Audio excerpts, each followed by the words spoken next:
Shadow Eclipse. The midnight sky shattered as darkness swallowed the stars. Not the gentle blanket of night, but something alive, something hungry, that poured across Troalstone like spilled ink. The unnatural eclipse brought with it a bone-deep cold that frosted breath and numbed fingers, while shadows pooled on the ground, thickening until they rose like smoke to form hooded figures with eyes like distant dying stars. Children screamed as tendrils of living darkness wrapped around small limbs, dragging them toward the forest's edge where the Shadowcast waited, hungry for innocent vessels to house their ancient evil.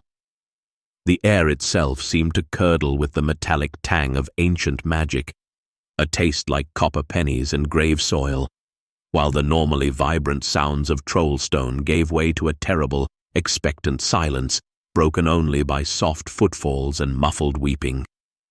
The Shadowcast's eclipse expanded with terrifying speed, defying nature's laws as it swallowed daylight whole. Beneath its suffocating shroud, plants withered, magic faltered, and hope dwindled with every passing moment. Troll elders whispered of ancient prophecies, of darkness that consumed from within, of shadows that wore faces once beloved.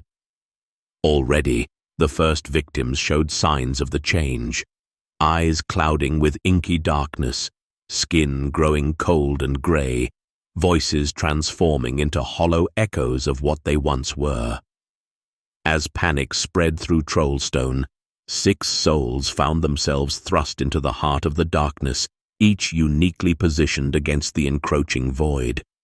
Lucky, the one-armed gambler whose uncanny ability to tilt fortune might be their only chance to beat impossible odds.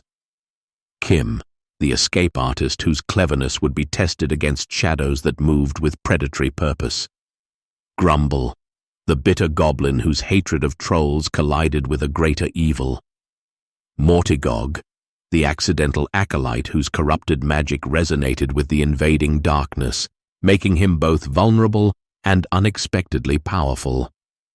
Delilah, the crystal gardener, whose garden of trapped humans suddenly offered sanctuary against greater predators, forcing her to confront buried emotions.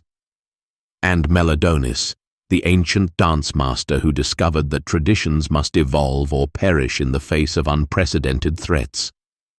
Together, their stories would intertwine like roots beneath the forest floor, creating a complex tapestry of resistance against the Shadowcast's insidious invasion. The eclipse's darkness wasn't merely absence of light, it was presence of something ancient, patient, and malevolent.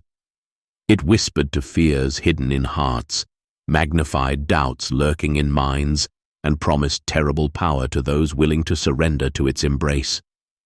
As shadow tendrils probed deeper into Troalstone, slithering under doors and through keyholes, weaving between tree roots and across forest clearings, the 6 unlikely heroes faced not just external dangers, but internal reckonings.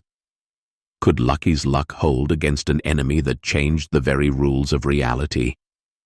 Would Kim find escape routes through living shadows that learned from her every move? Could Grumble overcome generations of hatred to protect children he'd been raised to despise? Might Mortigog control the darkness within himself long enough to fight the darkness without? Would Delilah's carefully constructed isolation crumble when faced with innocence who reflected her forgotten past? And could Meladonis adapt centuries of rigid tradition into something powerful enough to push back the shadows?